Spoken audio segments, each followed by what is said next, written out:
Today on YouTube, we are going to be reading the Mario Kart World magazine.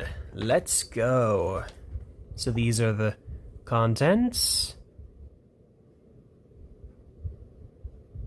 Alright, let's go. Oh wait, hold on. Before we go, I will probably skip over pages 26 to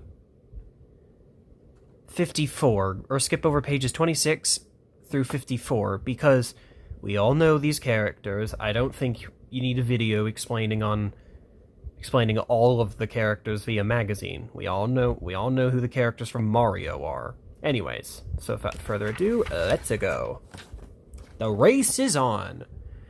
The new season of Mario Kart has just begun, featuring a brand new open world in the background waiting to be explored. As expected, one of Nintendo's most iconic games is thriving on the new Switch 2. The console itself is already making history, becoming Nintendo's fastest-selling system ever, with the 3.5 million units sold in its first week. By the end of its first month, global sales had topped 5 million, a record-breaking milestone for the console industry. Even more impressive, nearly 80% of Switch owners picked up a copy of Mario Kart, proving the franchise's lasting popularity.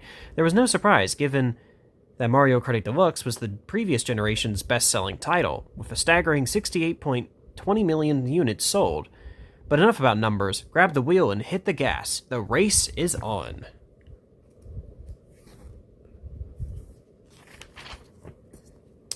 Controls and core mechanics. In Mario Kart World, speed isn't everything. To stay ahead, players must master the delicate balance of control, timing, and momentum. While the franchise is known for its accessibility, the latest installment raises the bar with more refined physics, smarter assist systems, and a higher skill ceiling. Whether you're aiming for a podium finish or just trying to avoid last place, success starts with understanding the game's core mechanics. The guide covers the essentials from button layout to the suitable techniques, that turn a decent lap into a record breaker. With dozens of track environments, dynamic weather, and countless kart combinations, consistent control is your greatest asset on the road to victory. Even the most chaotic races reward those who know when to drift, when to boost, and when to hold back. You can pause this section to read. Hold on. There we go. You can pause this section to read.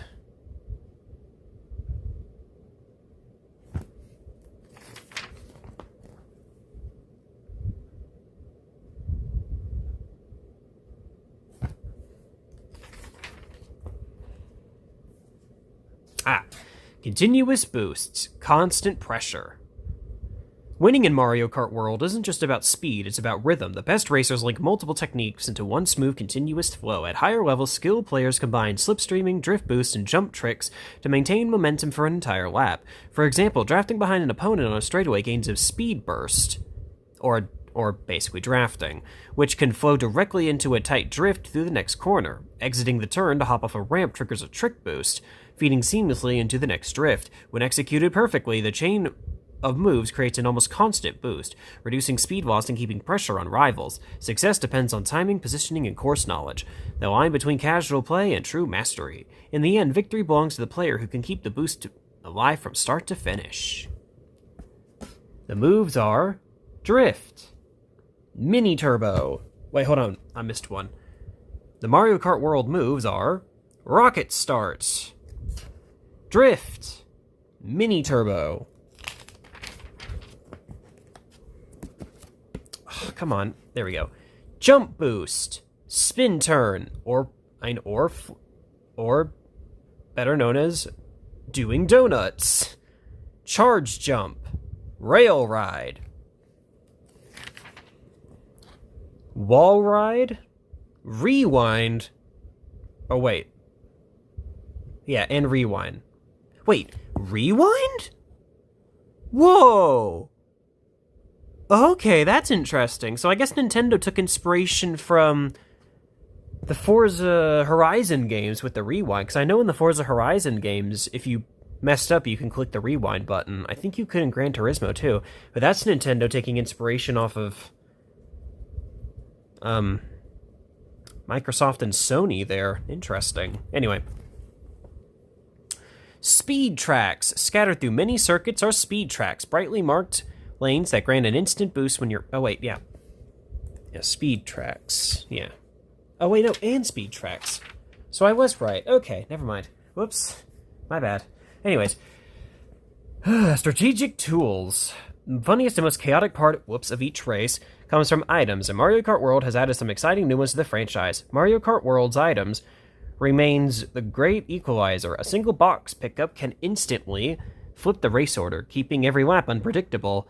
Classic power-ups such as the red shell, banana, and dash mushroom return, alongside new items designed to complement the game's expanded mechanics. The franchise's signature item balance continues. Players trailing behind receive stronger items such as Bullet Bill or Lightning Bolt, while frontrunners must rely on timing and defense. The addition of dual item slots enables more strategic. It's basically the item slots from Mario Kart Double Dash and 8 Deluxe. Anyway, the addition of dual item slots enables more strategic combinations, and free roam mode introduces location-based pickups that unlock shortcuts or trigger environmental effects. From offensive attacks and defensive shields to speed boosts, items are more than random gifts. They're strategic tools that reward smart adaptive play. Knowing when to hold or use them is just as crucial as mastering your driving line. And of course, here are all of the Mario Kart power-ups. We've all heard of these.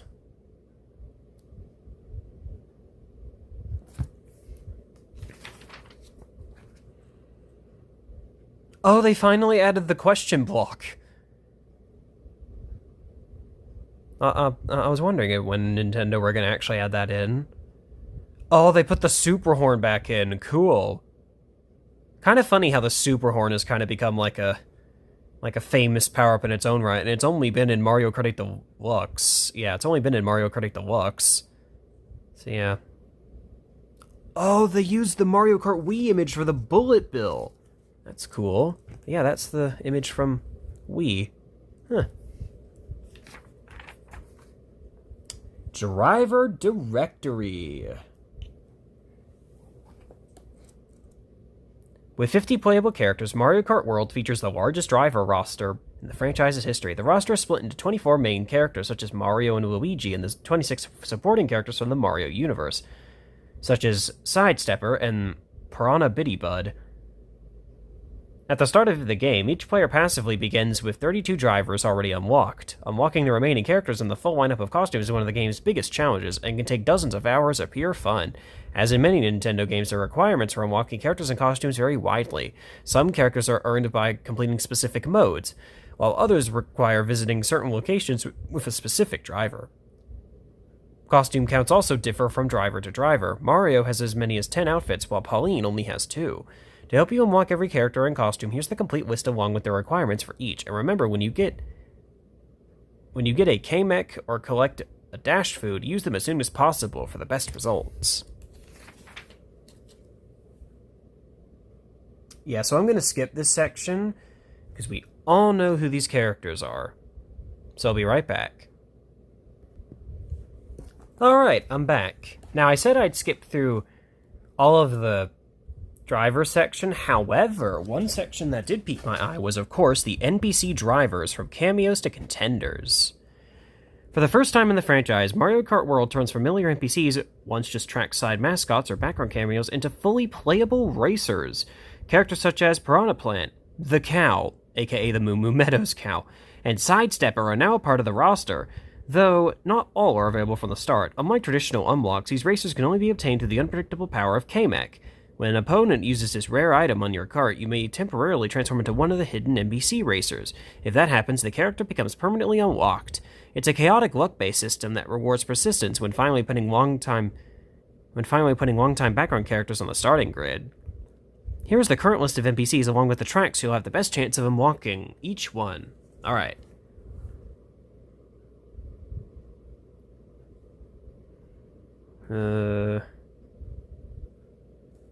Alright, there we go. Alright, Nabbit, Goomba, Drybones, Piranha Plant, Spike, Wiggler, Hammer Bro, Sidestepper, Monty Mole, Cheep Cheep, Pianta, Pokey, Stingby, Coin Coffer, Moo Moo Meadows Cow, Snowman, Penguin, Dolphin, Piranha Bitty Bud, Chargin' Chuck, Cataquack, Conkdor, Fishbone, Peepa, Rocky Wrench, Swoop, and Swoop. All right. And finally,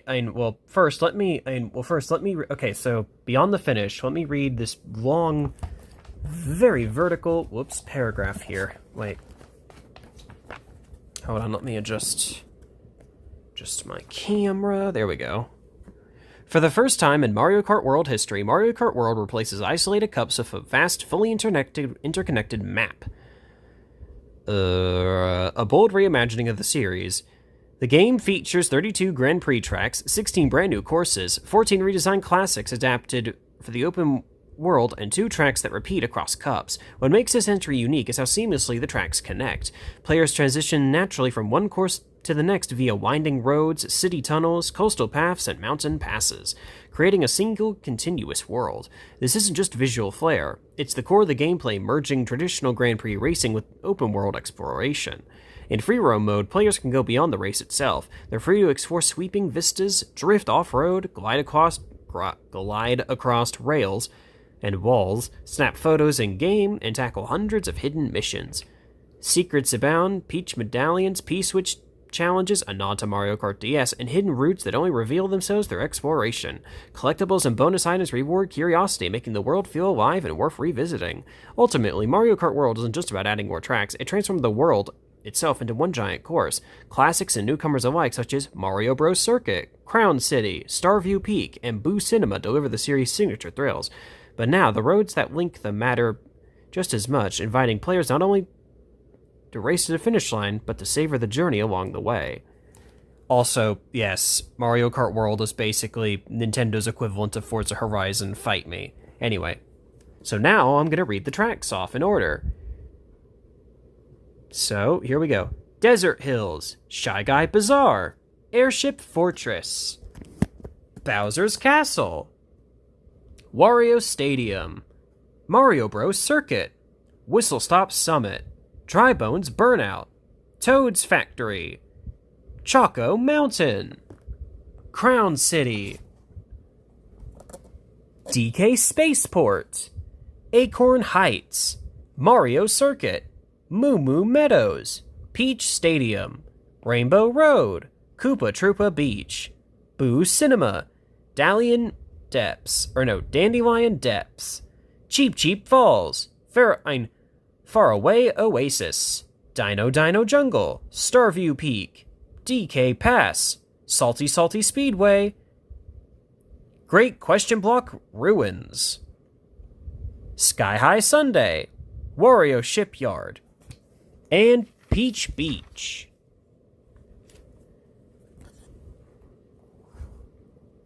Yoshi Restaurant Locations. To maximize your time, we will show you locations where you can walk all the alternative skins in the game. First, you need to select the character that has an alternate outfit at that location, and then, in free roam mode, visit the Yoshi restaurant shown here. Collect the meal and eat it. You must repeat this process with each character that has outfits available at that Yoshi restaurant. Other restaurants in different locations may also contain these outfits, but this method is simply a way to maximize your time in this game unlocking additional skins. Oh yeah, why wasn't the Yoshi restaurant like a thing? In Epic Universe's Nintendo World. That would have been sick. Anyway, that's just me. Also, no, I'm not going through all these. Okay. Unlock NPCs with KMech? No. Let's not read that. We will, however, read Mario Kart's Road to Glory. It began in the early 1990s when Nintendo set out to create a spin-off of its iconic platformer, this time starring its famous plumber, Mario. What followed was a thrilling evolution that turned Mario Kart into one of Nintendo's best-selling franchises along its last 3 console generations. But before Mario Kart, there had to be Mario, created by Shigeru Miyamoto. In 1981, as the star of Donkey Kong, the mustachioed plumber quickly became Nintendo's most recognizable character. His fame skyrocketed with the release of Mario 1 in 1985 for the NES, Nintendo's first home console, opening the door to more appearances and experiments in new genres. By the early 1990s, Miyamoto and his team were looking for ways to expand Mario's universe beyond platformers. One idea stood out: a racing game. What began as a simple concept grew into a fully fledged project. Super Mario Kart, developed by Nintendo EAD after the success of Super Mario World, released in 1990 on the SNES, Nintendo's second home console, the game defied genre conventions. Instead of realistic cars and tracks, it offered colorful circuits, playful power-ups, and beloved Mushroom Kingdom characters. With its distinctive style and competitive gameplay, Super Mario Kart set the stage for a franchise that would go on to become a global phenomenon. Also, this picture here gives me so much nostalgia because I grew up with Mario Kart Wii. Oh, how fitting. In March 2008, Nintendo released promo artwork to the press for the launch of Mario Kart Wii. Yep, so that would explain the nostalgia. Anyway. So... Oh, the first chapter. Yep, the first chapter. This game was revolutionary since it became the most successful racing series ever, as well as one of the best-selling franchises in video game history. Its popularity can be attributed to different qualities this game possesses. However, the multiplayer fun has to be at the top of the list. A mix of skill, sabotage, and strategy, all combined in the magic of the Mushroom Kingdom, a place anyone could visit from the comfort of their home console. In 1992, most racing games were solo trials, and Super Mario Kart changed that completely overnight by offering a split-screen experience. It stopped being just about racing. It became an intense and competitive experience with friends and family, made possible by the console's Mode 7 graphics system, which simulated 3D movement on a flat surface, something that worked flawlessly on SNES. Introducing Battle Mode. The game also provided a well-known feature, Battle Mode. This mode turned the game into a party essential due to its tense and addictive nature. Where each player had 3 balloons, and losing them meant elimination, it was balloon-popping warfare in a closed arena. Brilliant, even though simple. In a later interview published in Iwata Asks, a series of interviews conducted by former Nintendo Global President Satoru Iwata, I think I'm pronouncing that right, hopefully, with key curators behind Nintendo games and hardware, video game director Hideki Kono talked about how the idea of Battle Mode came up. We had decided from the start that there would be races, but we thought that would be good if the game served as a communication tool in which one-on-one battles were possible via some other kind of gameplay rather than simply competing for rank. And someone had the idea of popping each other's balloons. The track design reflected the main goal of promoting fun with friends. The courses were wider and more open to allow players to dodge items thrown at them, as well as push opponents off the edges, enhancing the opportunity to hunt each other down in battle mode. Iconic characters. Super Mario Kart featured 8 iconic characters: Mario, Luigi, Peach, Yoshi, Bowser, Toad, Donkey Kong Jr., and Koopa Troopa, each with their different and unique driving stats. There were also 20 colorful tracks where these characters could race, all filled with franchise-defining items such as banana peels, lightning bolts, and red shells, and secret shortcuts. At the time Super Mario Kart was released, there was no online play, therefore multiplayer games were everything. The competitive chaos, combined with gameplay that was easy to learn but hard to master, created the perfect formula that defined every Mario Kart game that followed. The success of this game was massive. According to Nintendo's official financial reports, Super Mario Kart sold 8.76 million units on SNES, becoming the 4th best-selling game on the system. Just behind Super Mario World and Donkey Kong Country, Super Mario Kart marked the beginning of a legacy. All subsequent Mario Kart titles dominated the charts on almost every Nintendo platform, frequently appearing in the all-time top 10, and many times achieving the number 1 spot. This game was accessible, unpredictable, and quickly became iconic. The golden formula of Mario Kart not only shaped future Mario Kart titles, but also influenced a wide variety of party games that followed in its footsteps. Mario Kart 64. Soon after this massive success, Mario Kart 64 was launched in 1996 for the N64 console. It was again developed by Nintendo EAD and directed by I can't pronounce that. I'm just going to say HK, with Shigeru Miyamoto as producer. Just like many games and series from that generation, such as Mario and Zelda, the major leap for the franchise was moving from 2D to a 3D environment, taking advantage of the N64 3D hardware. Despite this technical jump from the 16-bit era of SNES to the 5th generation of consoles, which provided some power at 64 bits, Mario Kart 64 mixed in both 2D and 3D. In a later review for Iwata Asks, Kano himself explained how and why this happened. Particularly, why characters differed from racetracks, saying, to tell the truth, putting the characters at 3D isn't strictly speaking impossible, but it slows down the game, and 8 characters won't be able to race all at once. So we first drew images from different angles to show the carts from various views. Then we placed them on boards so they could be animated. What? So you mean to tell me that somewhere out there exists the animation cells from Mario Kart 64 of all things? Cool. Anyway. But beyond that, it preserved the arcade spirit of the original Mario Kart. Mario Kart 64 managed to become an even bigger success than Super Mario Kart, selling an estimated 9.7 million units worldwide, ranking it the second best-selling N64 game just behind Super Mario 64. Overall, the N64 remains one of the most underrated consoles in industry history, with sales lagging behind Sony's PlayStation, debuted in gaming, which gave a lasting sense of disappointment. The system was nevertheless technically and creatively a huge breakthrough across multiple genres. Future generations of developers used its games as benchmarks, from Mario 64 to Ocarina of Time, along with GoldenEye, and of course, Mario Kart 64. By the way, GoldenEye for the N64, I've heard that's like the best James Bond game ever, and I'm not even a James Bond fan. Anyway, multiplayer game success. As mentioned earlier, one of the reasons why Super Mario Kart was such a success from its debut was being a multiplayer game at a time where this wasn't a common trait in most console titles of the 90s. Since this was an essential element, it was improved significantly by the team developing the sequel. Now, instead of just 2, 4 local players could play together. This wasn't unique to Mario Kart itself. It was also a defining feature for the N64. The racetracks also became more advanced, featuring ramps, tunnels, and other details that were impossible to create on the SNES. It even included tracks that became legendary to fans, like N64 Rainbow Road, which to this day remains the longest track in Mario Kart history. I should know, I've driven it before. Anyway, lasting nearly 6 minutes per lap. 20 circuits and 8 playable characters with Wario and Donkey Kong added as new drivers were the big numbers for release. This, along with new items such as the blue shell and the option to drift with mini turbos, made the game even more competitive. Battle mode now had a 3D arena.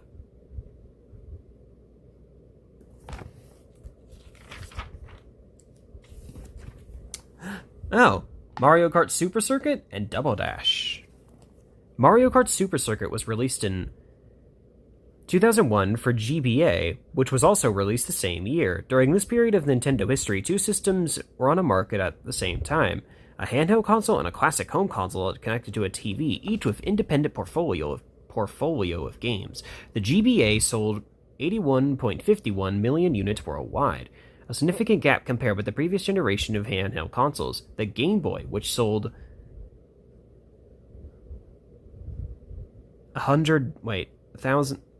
which sold that million units. This handheld approach was once again a huge success. The graphics and sound capabilities that the console offered were very similar to those of the SNES. However, it added the advantage of portability, allowing players to carry it around with ease.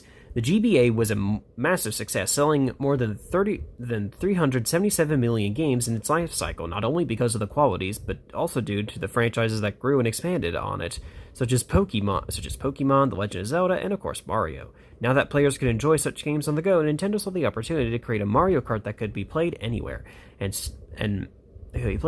Mario Kart Super Circuit was born. This game, developed by Intelligent Systems, combined features of Super Mario Kart and Mario Kart 64, making it both nostalgic and innovative. The game included a total of 40 racetracks, 20 brand new and 20 remakes of SNES tracks. It introduced notable features such as a tilt and hold mechanism for acceleration instead of the stick wiggling method used before. Multiplayer still support up to 4 players, however the way this experience could be shared was significantly improved, introducing both single-pack and multiplayer, meaning you can share certain tracks with others, even if only one person owned the game. That's actually really cool, by the way. Mario Kart Super Circuit was the 4th best-selling game on the GBA, with around 5.91 million copies sold worldwide. It was praised for its variety of thematic tracks, vibrant graphics and precise controls, making it a fan favorite. The game was nominated for many prizes and awards and won the Nickelodeon Kids' Choice Award for favorite video game in 2002. Wow, I did not expect that, but anyways, it was once again a huge success for the Mario franchise. Now on to Double Dash. As explained, this period saw two Nintendo systems on the market at the same time. The home console was the GameCube, another underrated Nintendo console like the N64. With competition mainly from Sony and their PlayStations, Sega at this stage was preparing the transition to what would become its best but also last console, the Dreamcast. This console was was the second worst performing console in the history of Nintendo, just beat by Wii U, with worldwide sales of 21.74 million units. Despite the low number of consoles on the market, Mario Kart Double Dash sold 6 million games, and it was the best-selling game in the GameCube generation. The first was Super Smash Bros. Melee, with 7.41 million units sold. There we go. When Mario Kart Double Dash arrived on the GameCube in late 2003, it represented more than just another entry in the popular racing series. It was a bold reinvention. The game's most memorable feature, the one that fundamentally shifted the series, was an introduction of two characters sharing a single kart. One player took the wheel while other manned the weapons. This duet wasn't just for show, it reshaped gameplay and social play alike. Initially, Nintendo hedged its bets. Developers quietly worked on a traditional single-driver version as a contingency, but the ambitious two-driver design ultimately won out. The decision was unconventional, but it showcased Nintendo's willingness to innovate while honoring what made Mario Kart special. The dual-driver mechanic added depth and strategy. Suddenly, teammates had to coordinate. The front driver focused on steering and racing lines, while the back rider managed items and attacks. In multiplayer, this became pure cooperative magic, as shared responsibility amplified the chaos and fun. Right. There's a reason why Double Dash is considered the most chaotic Mario Kart game. Oh, here we go. Not Mario Kart DS, but Mario Kart Wii. We gotta get through DS first, and then... Oh, nostalgia. Anyway. This takes us to 2005, when Nintendo's handhelds were hugely popular. The Nintendo DS sold 1.5402 million units worldwide, making it the best-selling Nintendo console to date, followed by the original Nintendo Switch, which was that many million units. But it wasn't just that. During this generation, Mario Kart evolved from a successful spin-off into one of the best-selling titles of each era. Until then, Mario Kart had never reached 10 million in sales. The N64 version came close. With Mario Kart DS, there we go, however, sales reached 23.6 million units, which positioned the game as the third most popular Nintendo title of that generation, surpassed by New Super Mario Brothers, aka Super Mario Bros, aka Super Mario, New Super Mario Bros, aka Super Mario Bros. Wii. Or at least that's what I like to call it. Anyway. And Nintendogs, meaning Mario Kart outsold every Pokemon release, despite there being many during the DS era. Due to its dual-screen design and interconnectivity features, Mario Kart DS introduced several notable innovations. It became the first Mario Kart game to feature online multiplayer, allowing players worldwide to race via the Nintendo Wi-Fi connection, an unprecedented leap for the franchise. The title also introduced the Retro Grand Prix, featuring 16 reimagined courses from the previous Mario Kart entries, alongside 16 brand new tracks, serving as both a nostalgic tribute and a celebration of the series' legacy. Enhancing gameplay depth, Mario Kart DS debuted Missions Mode, a collection of focused challenges that push players to master drifting, ring collection, and tight navigation. The game also embraced the DS's dual-screen format, using the lower screen as a multifunctional dashboard showing maps, item status, and race rankings without overcrowding the main view. Meanwhile, the return to the single kart format, eschewing the Double Dash duo driver mechanic, streamlined the focus and refined control. Here we go. The Wii generation. Here we go. Oh, I'm getting chill bumps. For the first time since Sony released their first PlayStation console, Nintendo was able to balance the market of the home consoles. The handheld console market was always somehow undisputed.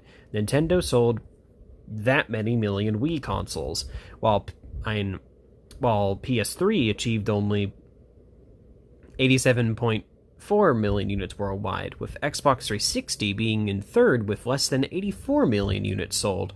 This success had the same impact on Mario Kart, making it the second best-selling game on the Wii, with 3.73 million units sold, the first being Wii Sports. It surpassed all the biggest Nintendo franchises of the time, from Zelda to Pokemon, and even all the original Mario platform games. Released in 2008 for the Wii, Mario Kart Wii took the series into into bold new territory.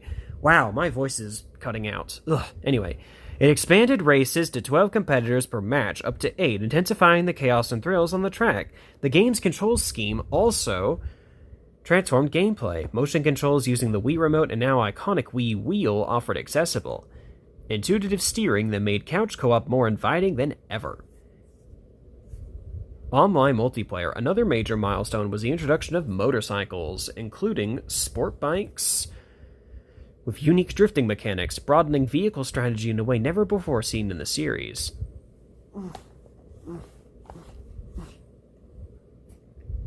Where was I?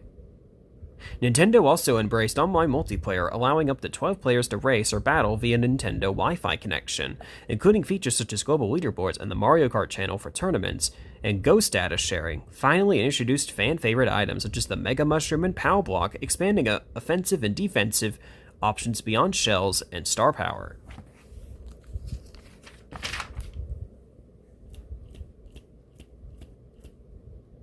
Oh, so, hold on. So this is like all kind of... Hold on, I'm just flipping through. Okay, so we did that. Okay, so now we're on to Mario Kart 7 and Mario Kart 8 Deluxe. Mario Kart 8 Deluxe. Yeah, so I'm just going to read it like this. Okay, reaching the top in 3DS and Switch. Mario Kart 7 was released in 2011? That's the same year that Amazing World of Gumball came out. Anyway, or started at least. Anyways, for the Nintendo 3DS, the last fully handheld generation for Nintendo before transitioning to the hybrid format with the Switch, its impact was huge as Mario Kart finally became the best-selling game on that platform with 18.99 million copies sold worldwide. The most striking innovation was gliding in underwater racing. For the first time, karts could take flight or dive beneath the waves, introducing exciting verticality to the series, whether soaring over Mushroom Gorge with a deploy guider or navigating submerged stretches in tracks like Cheep Cheep Lagoon. These segments radically diversified track design and racing dynamics. Equally transformable was the debut of customizable karts, a system that let players mix and match bodies, wheels, and gliders to tweak speed, acceleration, handling, weight, and off-road control. This afforded strategic depth, letting racers tailor performance to their racing style and terrain preferences. The game also reintroduced Coin Collection, a mechanic seen in Super Mario Kart and Mario Kart Super Circuit. Track coins increased maximum speed and debuted as the in-game currency for unlocking kart components. Power-up variety also expanded with 3 new items: the Explosive Fire Flower, the Chaotic Lucky 7, grants 7 items at once, and the Versatile Super Leaf, which grants a tail to spin through opponents and collect items. The game didn't forget the DS's unique interface. It added a first-person view with gyro steering, using the console's motion controls for immersive racing. On the map front, Mario Kart 7 delivered a split racing roster. 16 new courses and 16 retro tracks, including 2 based on Woohoo Island. It also continued the Rainbow Road tradition, this time in 3 distinct segments across space landscapes with low gravity and chain chomp hazards. The 3DS social features elevated multiplayer, online, and local competitions via Nintendo Network, plus Street Pass and Spot Pass capabilities for exchanging ghost data and player challenges. Nearly 2 decades on, it remains a franchise milestone, marrying virtual playgrounds, customization, and handheld targeted controls into one compact powerhouse. More than a portable sequel, Mario Kart 7 proved that innovation doesn't always require reinvention. It stands on the smart fusion of new ideas and nostalgic charm. Now we move on to Mario Kart 8 Deluxe. It was divided into 2 releases across 2 different Nintendo consoles.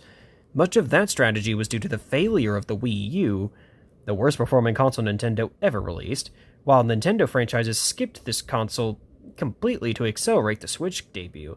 such as Animal Crossing, which launched directly on the Switch. Mario Kart 8, the Wii U version, was of course released on the Wii U and later enhanced for the Switch, despite being more or less the same game. Regardless, in 2014, Mario Kart 8 became the best-selling title on the Wii U with 8.4 million copies sold worldwide, while Mario Kart 8 Deluxe, released in 2017, also became the best-selling Switch title with an astonishingly 68.8 million units sold. The top of the world. For these last two generations of consoles, MK8 Deluxe crossed 8th and 9th generations as Switch longevity, I can't pronounce that. The Switch's lasting power was bigger than originally planned. Mario Kart as a franchise was the most lucrative new release in the industry. When Mario Kart Deluxe raced onto the Nintendo Switch in 2017, it did more than port the Wii U title. It refined the series for a new generation. The game arrived with all the original content, all DLC packs unlocked, and everything streamlined for the console's hybrid design. Running at a rock-solid 60 frames per second, it delivered stunning visuals and fluid gameplay. Several gameplay enhancements differentiated it from its predecessor. Deluxe introduced smart steering and auto accelerate, accessibility features that lowered the barrier for newer, younger players. It added ultra mini turbos, exploring boost mechanics beyond the blue and red sparks. Most notably, it reintroduced double item slots, a beloved feature from Double Dash, giving players more strategic flexibility. I did mention that in the beginning of the video, how Mario Kart World also has the double item slots. Anyway, giving players more strategic flexibility. Battle mode was completely overhauled, with 5 modes such as Shine Thief and Renegade Roundup, plus 3 reimagined classic arenas, restoring the mode to its chaotic roots. Over time, its content grew even further. Between 2022 and 2023, the Booster Course Pass added a staggering 48 new tracks and 8 more characters, doubling the course count and continuously revitalizing the game's appeal. Unique crossover characters such as Link, Inklings, and Peachette also joined the roster, giving fans playful variety. Its evergreen popularity is fueled by new console adopters, omnipresent multiplayer demanded in frequent DLC additions that keep it relevant. In short, Mario Kart 8 Deluxe isn't just a great game, it's the ultimate evergreen hit, recalibrating what a modern racing title can achieve in both design and longevity. Oh, and there's that word again. Both design and lasting power. There we go. And finally, we move on to the Mario Kart spin-offs. When Mario Kart first dashed off I see what they did there, dashed off the home consoles, a few imagined it would migrate to arcades with such flair. Yet in 2005, Nintendo teamed up with Namco to launch Mario Kart Arcade GP, marking a bold venture into public gaming spaces. Built on the Double Dash engine, the arcade edition preserved the series' core thrills, karting chaos and weapon welding antics, but added new layers. Pac-Man, Miss Pac-Man, and the Red Ghost Blinky surfaced as playable racers alongside Mario favorites, offering a whimsical intersection of two legendary franchises. The arcade models brought their own standouts. Namcam photo booths captured players' faces and overlay character hats or masks into game avatars. Cabinet design was as eye-catching as the races themselves, complete with vibrant LED lighting, suspension jostle, really? And a 42-foot HD screen to mimic arcade spectacle. The series evolved into Mario Kart Arcade GP2 in 2007, refining the Namcam feature and expanding the roster with characters such as Meimetechi, a crossover from Tamagotchi, deepening the playful crossover spirit. Fast forward to 2013's Mario Kart Arcade GP DX, this high-definition sequel amped up multiplayer by linking up to 4 machines and introduced features inspired by newer console entries, gliders and underwater racing from Mario Kart 7, and a 2-person fusion kart reminiscent of Mario Kart Double Dash. Or reminiscent of Double Dash teamwork, From VR to mobile. In 2017, Mario Kart Arcade GP VR? What? Oh, I know what this is talking about. Delivered a fully immersive VR arcade experience. First launched in Japan, and months later in both the UK and USA, players donned HTC Vive headsets, there we go, on motion platform cabinets and raced in first person, steering and flinging items with racetrack gestures. Its setting felt more like a roller coaster than a video game. In short, high adrenaline and unforgettable. Building on its arcade legacy, Mario Kart expanded into fresh territory with two other spin-offs. Mario Kart Tour marked the series' arrival on mobile. Designed for iOS and Android, it offered touch controls, short vertical races, a rotating selection of real-world city circuits such as Tokyo Blur and Paris Promenade, custom variants, and a gacha-style unlock system, introducing characters and mechanics that would influence later entries. Despite criticism of the app's monetization, in 2020, Mario Kart Live Home Circuit transformed living rooms into racetracks. Using AR, or augmented reality, players raced physical RC cars equipped with cameras controlled via the Switch, while virtual overlays, item boxes, hazards, and AI opponents appeared on screen. Courses were personalized using cardboard gates, merging real-world setup with digital racing flair. A wide range of products shows how this franchise evolved over the years.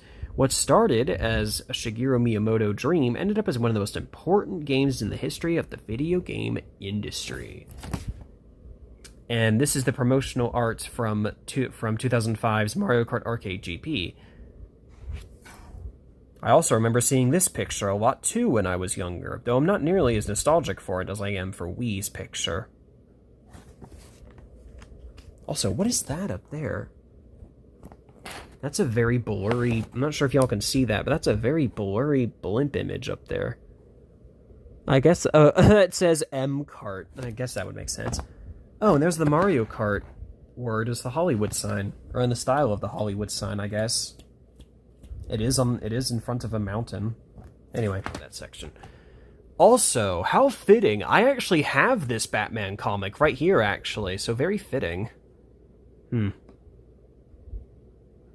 But anyways, don't forget to like, comment, and subscribe. Talk to y'all later.